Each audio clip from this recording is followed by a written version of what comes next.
Morning साथियों, स्वागत करते हैं आईएसपीसीएस वारियर्स में जीएस 1 सेक्शन थर्ड जो है डाटा इंटरप्रिटेशन।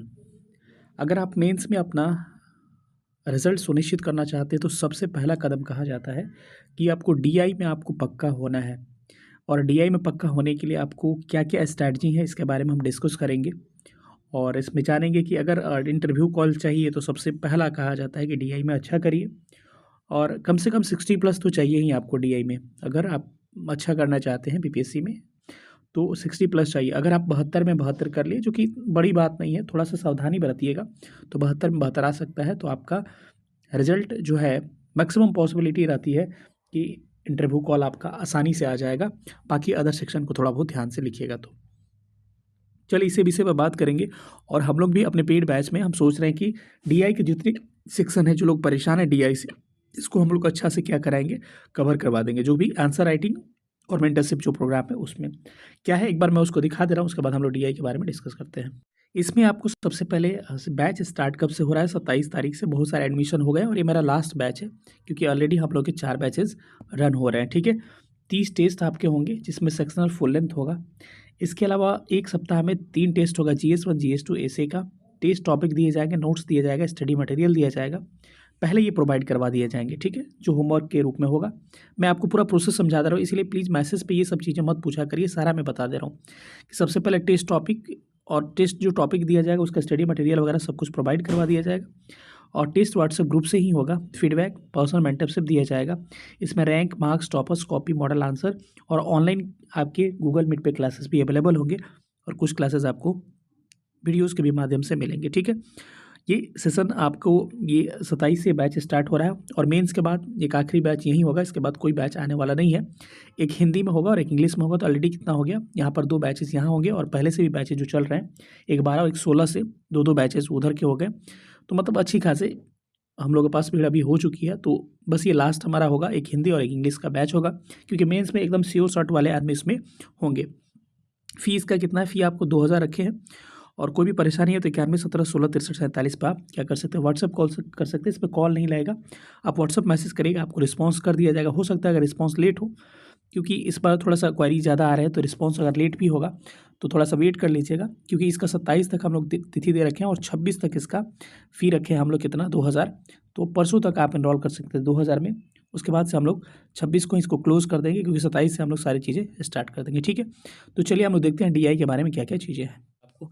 तो चलिए सेशन को स्टार्ट करते हैं। सबसे पहले तो सेक्शन देख लीजिए। जनरल स्टडी 1 के 3 सेक्शन होता है, ऑलरेडी मैं दिखा चुका हूँ। ये तीसरे सेक्शन में आपको डीआई पूछा जाता है। कैसे पूछा जाता है ऑलरेडी बता चुका हूँ, जिन्होंने नहीं देखा होगा देख लीजिएगा। एक बार मैं यहाँ पर दिखा देता हूँ। एक प्रश्न रहेगा और वो प्रश्न 36 नंबर का रहेगा। उस 36 नंबर को कैसे भी डिवाइड किया जा सकता है, जैसे कि मैं यहाँ पर डिवाइड करके दिखाया हूँ। 8 + 8 + 8 + 6 + 100, ये कितना हो गया टोटल, जोड़िएगा तो 36 आएगा। और इसी क्वेश्चन के अथवा में एक और क्वेश्चन रहेगा और उसके भी क्या रहेंगे, मतलब सेपरेट पार्ट्स में 36 क्वेश्चन, 36 मार्क्स होंगे। इस दोनों में से और में से कोई अटेम्प्ट करना पड़ेगा। पहले क्या होता था कि 4 दे दिया गया, 4 में से 2 कोई भी बना लीजिए, लेकिन अभी क्या है कि इस 2 में से एक कोई आपको ही बनाना पड़ेगा। ठीक है, बाकी नेक्स्ट क्वेश्चन पे जाइएगा तो नेक्स्ट क्वेश्चन में भी आपको इस तरह के आपके 36 मार्क्स के क्वेश्चन मिलेंगे और अथवा में फिर आपको 36 मार्क्स से मिलेंगे। फिर इस 2 में से एक को बना लिया, यानी कि 2 क्वेश्चन आपको अटेम्प्ट करने हैं। उस 2 क्वेश्चन में एक का सेक्शन 5 6 कुछ भी हो सकता है। ठीक है, तो ये मैं आपको तरीका दिखा दिया। अब सवाल ये उठता है कि क्या डीआई करने के लिए मैथ्स आपका स्ट्रांग होना जरूरी है क्या? बिल्कुल नहीं। आपको कभी कभी मैंने देखा है कि बहुत सारे मेरे फ्रेंड सर्कल में है जो कि सीजीएल क्वालिफाइड है, लेकिन उनका डीआई कभी कभी खराब हो जाता है। उसका रीजन ही है लैक ऑफ प्रैक्टिस। अगर आपका मैथ्स खराब भी है तो आपको तो इतना तो आता होगा ना कि 15-20 का कितना प्रतिशत है। 15 से 20 अगर किसी चीज को बढ़ाया गया तो कितना प्रतिशत की वृद्धि हुई, 20-30 का कितना अनुपात है। ठीक है, तो ये तो टॉपिक्स आपको, अब ये नहीं कि मैं परसेंटेज लिखाऊं, 4 टॉपिक्स अगर आप कर लीजिएगा नॉर्मल, जिनका बेसिक ठीक नहीं है, तो आपका काम हो जाएगा। तो अब ये 4 टॉपिक में ये नहीं कर लेना है कि पूरा डिटेल में पढ़ने लगना, एकदम नॉर्मल बस जान जाना है कि परसेंटेज होता क्या है। मानिए 20 का 30 कितना प्रतिशत है, 20 से 30 कितना प्रतिशत अधिक है, कितना कम है, नॉर्मल केवल इतना तो सबको ही जानता है। तो एक परसेंटेज कर लेना होगा। दूसरा रेशियो एंड प्रोपोर्शंस कर लेना होगा। जैसे पूछ देगा कि साल 2017 के उत्पादन जो हुए हैं किसी चीज़ का, वो 2018 के उत्पादन से इसका अनुपात बताइए। तो वही 100 रहेगा और 100 का 200 मानिए है, तो अनुपात लेके काट के 1/2 लिखना, मतलब इतना बेसिक्स होगा, ठीक है। तो जिनको बिल्कुल पता नहीं है थोड़ा सा कर लीजिएगा, या फिर मैं देखूंगा कभी टाइम मिलेगा थोड़ा थोड़ा केवल करवा दूंगा जो इसमें काम है। एवरेज आ सकता है, कहेगा कि 5 साल के औसत उत्पादन कितने हैं, तो मानिए कि 5 साल का अगर है 10 है, 15 है, 20 है, 30 है, और मानिए कुछ और है 14 है, तो अब इसका औसत क्या है कि जितना है उतना नंबर से हम भाग कर देते हैं जोड़ के। तो इतना पता होना चाहिए। इसके अलावा प्रॉफिट एंड लॉस में भी थोड़ी सी जानकारी होना चाहिए, ताकि क्योंकि इसमें एक्सपेंडिचर वाले में आय व्यय वाले प्रश्न में ये चीज़ें आती है, ठीक है। अब आते हैं हम लोग क्या क्या टॉपिक्स होते हैं इसके, ठीक है। एक बार टॉपिक्स में दिखा दूँ, क्वेश्चन भी दिखा दूंगा अभी कुछ देर में, लेकिन टॉपिक्स दिखा दे रहे हैं। यहाँ पे मैं लिख के रखा हूँ कि देखिए, एक तो पाई चार्ट है। पाई चार्ट क्या होता है, इस तरह से बना रहेगा, इसमें प्रतिशत दिया रहेगा, डिग्री दिया रहेगा, कुछ भी दिया जा सकता है, और इससे रिलेटेड क्वेश्चंस होंगे। और कभी कभी पाई चार्ट के मैक्सिमम टाइम पे 2 प्रश्न आते हैं, तो कभी कभी दोनों प्रश्न यही से बन जाते हैं, ठीक है। तो ये चीज़ें हो गई। दूसरा होता है कि दूसरे को कहते हैं बार ग्राफ, ठीक है। दूसरे को क्या कहा जाता है, बार ग्राफ कहा जाता है। यहाँ हाँ नहीं sorry, x y z graph एक होता है। एक्स वाई जेड ग्राफ में एक्स वाई ग्राफ भी हो सकता है। इस तरह से होगा कि एक उत्पादन का चाहे कुछ प्रोडक्शन का दिया रहेगा ऐसे, और एक वाई का दिया रहेगा, और इसका कंपेयर पूछेगा कि इतना साल, यहाँ साल उल दिया रहेगा, यहाँ से कंपेयर हो सकता है। इसमें जेड तीसरा लाइन भी दिया जा सकता है, तो वो एक्स वाई मतलब ऐसे ग्राफ वाइज रहेंगे, ठीक है। एक होता है आपका बार चार्ट, जिसको हम लोग क्या बोलते हैं, दंडालेख। तो उसका मैंने यहाँ नहीं दिखाया, आपने देखा ही होगा, ऐसे बचपन में पढ़ा होगा कि ऐसे ऐसे होता है। एक ये पूछा जाता है। और एक टेबुलर फॉर्म होता है। टेबुलर फॉर्म में क्या होगा, टेबल दिया रहेगा 2015, 16, 17, इसकी तुलना में ये कितना है, 15 से पूरा का औसत कितना है, ये कि 15 से 17 कितना अधिक है, 17 वाला 15 की तुलना में कितना प्रतिशत अधिक है, 15 का उत्पादन 16 का उत्पादन का रेशियो बताइए, औसत उत्पादन का। इस तरह से सवाल बन सकते हैं। और एक मिक्स होता है। मिक्स थोड़ा सा परेशान करता है। मिक्स में क्या होगा, पाई चार्ट भी रहेगा, टेबल भी रहेगा, या फिर हो सकता है कि आपको दे दे एक्स वाई जेड ग्राफ भी दे दे और टेबल भी दे दे। हो सकता है कि आपका बार ग्राफ भी, बार चार्ट भी दे दे, टेबल। बार चार्ट समझ गए होंगे, यहाँ मैंने डायग्राम भूल गया बार चार्ट का, ऐसे होता है, ठीक है। तो मैं आपको दिखा दे रहा हूँ कुछ क्वेश्चंस वगैरह, आपके आइडिया लग जाए। 69 वाला ही क्वेश्चन दिखा के आपको आइडिया उसका लगवा देता हूँ। देखिए, मैंने 4 टाइप बोला था ना, तो ये वाला टाइप जो दिख रहा होगा, ये उसको कहते हैं टेबुलर फॉर्म। अब देखिए नहीं यार, दिया हुआ है, इसमें कुछ कुछ पूछेगा, इसी को तुलना करके प्रतिशत कहेगा। जैसे कुछ क्वेश्चन दिखा दूँ आपको, कि आपको लिखा होगा इसमें क्वेश्चन, देखिए ना, 69 का ही क्वेश्चन है ये, कि आप क्वेश्चन पढ़ पा रहे होंगे। कह रहा है कि वर्ष 2013 में साबुन का औसत, एवरेज आ गया ना, औसत क्या है मूल्य, तो वहीं 13 का पूरा जोड़ देना है और उसको डिवाइड कर दीजिए जितना है उतना से। एक्स के लिए 2011 की तुलना में 2012 में बेची गई वस्तुओं का प्रतिशत क्या आ गया, एवरेज आ गया, परसेंटेज आ गया। 2013 में बेची गई कुल इकाइयों में जेड का कितना प्रतिशत परसेंटेज आ गया। सबसे अधिक औसत प्रतिशत पूछा जाता है, किस वर्ष में वाई ने सबसे अधिकतम संख्या बेची, जोड़ देना है केवल। मतलब यही चीज़ें दिया हुआ है, तो इस तरह से इसको टेबुलर फॉर्म बोलते हैं। तो एक जान गया। ये वाले को बोलते हैं पाई चार्ट। इसमें भी देखिएगा तो मैक्सिमम जो होगा आपको परसेंटेज और आपके एवरेज से ही सवाल पूछे जाएंगे इसमें। इसको बोलते हैं पाई चार्ट, ठीक है। उसके बाद से इसको बोला जाता है बार ग्राफ। बार ग्राफ में ये दंडालेख कहते हैं इसको, ये बोला जाता है। इसमें कैसे कंपेयर करके पूछा गया, क्वेश्चन भी मैं दिखा देता हूँ, कि कहेगा कि इस साल की तुलना में ये बढ़ा कितना है। एक क्वेश्चन दिखा दे रहा हूँ, जैसे कि लिखा हुआ है कि 2018-19 की तुलना में 2020-21 में अतिरिक्त कर कितने प्रतिशत कमी हुई। तो यहाँ से देख लेना है कि आसान है, इसीलिए तो कहते हैं कि मैथ्स इसमें नहीं चाहिए ज़्यादा। यहाँ पे आप देख ही पा रहे होंगे 18-19 का है, 18-19 में 716 है, 20-21 में कितना है, 20-21 में 431 है। तो कितने प्रतिशत कमी हुई है, तो जितना कम हुआ है क्या करिए, यहाँ लिख दीजिए, बाकी किसके तुलना में करा, 18 की तुलना में, और गुणे 100 कर दिए, प्रतिशत निकल जाएगा। ऐसे ही सवाल पूछे जाते हैं। तो इसमें 3 हमने आपको एग्जाम्पल दे दिया। अभी वाला तो बार चार्ट वाला हो गया।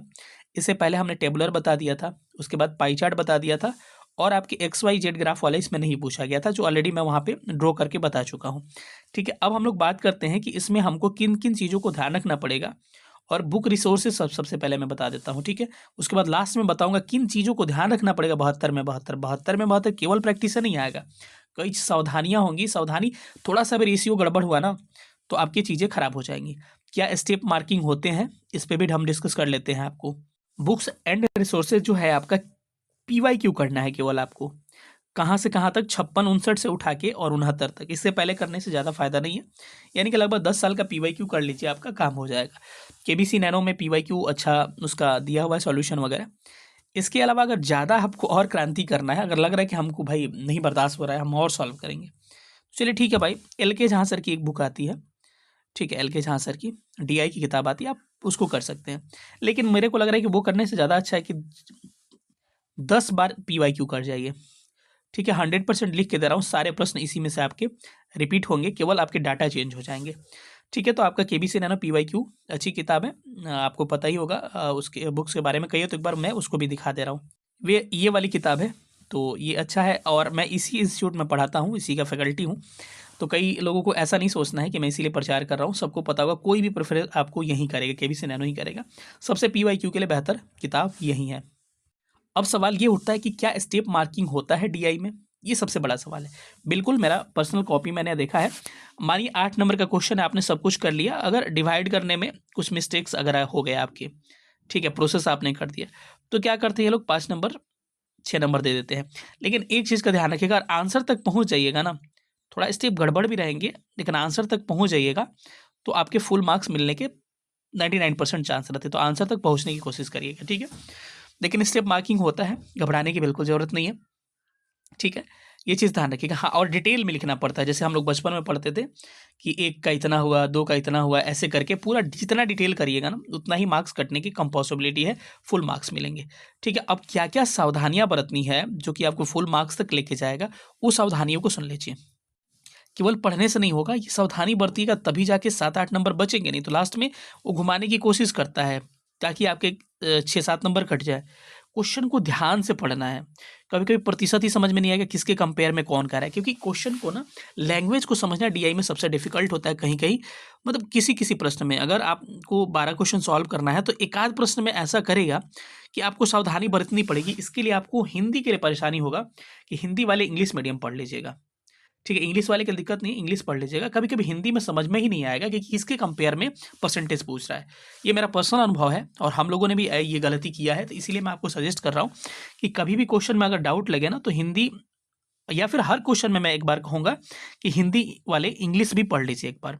और कभी भी क्वेश्चन में एरर आता है ना, जैसे 66 में थोड़ा-सा दिक्कत एक जगह आया था, तो इंग्लिश वाला ही क्या करता है, वो प्रेफ़र करता है और उसको स्टैंडर्ड मानता है। तो इसीलिए आपको सजेशंस है कि आप क्या कर सकते हैं कि इंग्लिश मीडियम हिंदी वाले एक बार देख लीजिएगा। क्वेश्चन को ध्यान से पढ़ना है, पहले सावधानी, दूसरी इंग्लिश हिंदी दोनों पढ़ना है और कुछ सावधानियाँ बरतना है। जैसे कि आपको क्या करना है, कुछ रेशियो लेना है, तो ये नहीं कि जल्दी-जल्दी में, थोड़ा ध्यान से करिएगा, या फिर ये नहीं कि ए का कह रहा है बी से, बी का ए से कर दिए, थोड़ा ध्यान से आपको करना है। और एक बात मैं बता दूँ, नए लोगों को पता नहीं हो, कैलकुलेटर आपको अलाउ है इसमें, इसको ध्यान रखिएगा। पैनिक नहीं होना, वो 12 क्वेश्चन में से, मतलब मानिए एक क्वेश्चन का 5-6 क्वेश्चन, एक का 5-6 क्वेश्चन, 12 क्वेश्चन में से एक आध प्रश्न ऐसा करेगा, थोड़ा-सा आप सोचने पे मजबूर होइएगा, उस समय पैनिक नहीं होना है, उसको थोड़ा-सा दिक्कत करे तो स्किप करके अगले वाला पे चले जाना है, बाद में फिर आके सॉल्व करेगा, आसानी से हो जाता है, ठीक है, क्योंकि वो हर साल का आदत है। प्रैक्टिस मल्टीपल टाइम करना है, पीवाईक्यू को आपको 10-12 बार बना जाना है। और अब मैं आपके लिए क्या कर सकता हूँ, मैं कोशिश करूँगा यूट्यूब पे कि जो 4 टॉपिक्स हैं या 5 टॉपिक्स हैं मिक्स को मिला के, तो मैं कुछ ना कुछ इस पे वीडियोस लगातार मैं आपको दे दूँ। लेकिन पहले मैं क्या करता हूँ कि जो सेक्शंस बचे हैं, हिस्ट्री वगैरह, स्ट्रैटेजीज वगैरह, उसको शेयर करके आपके आईआर वाले सेक्शन का, उसके बाद मैं डीआई के लिए मैं स्पेशल कहिएगा तो मैं एक-एक टॉपिक, केवल एक-एक क्वेश्चन करवा दूँगा ना, 1-2 क्वेश्चन हर टॉपिक से। मतलब मानिए कि अगर 4 टॉपिक्स हैं, 5 टॉपिक्स हैं, अगर 10-12 क्वेश्चन मैं करवा दिया, पूरा डीआई आपका प्रैक्टिस हो जाएगा, ठीक है। बाकी पेड बैच वाले मैं बार-बार कह रहा हूँ, जिनको ज्वाइन करना है 91 17 16 63 47 पे क्या कर सकते हैं, आप व्हाट्सएप कर सकते हैं 9117166347। सेशन देखने के लिए बहुत-बहुत धन्यवाद। Thank you so much. जय हिंद। और हाँ, एक चीज़ मैं भूल रहा था, इंटरव्यू कॉल चाहिए आपको, ठीक है, तो डीआई सबसे पहले करिए, ठीक है। अगर आपका सारा सेक्शन अच्छा चला गया और सब्जेक्ट का, और डीआई भी अच्छा चला गया, तो आप रैंक आ जाएगा। नहीं तो डीआई बहुत अच्छा चला गया, अदर सब्जेक्ट आपका एवरेज भी चला गया, तो आपका इंटरव्यू कॉल आ जाएगा, इंटरव्यू में अच्छा करके आप सिलेक्शन ले सकते हैं। अब चलिए सेशन को ख़त्म करते हैं। Thank you so much.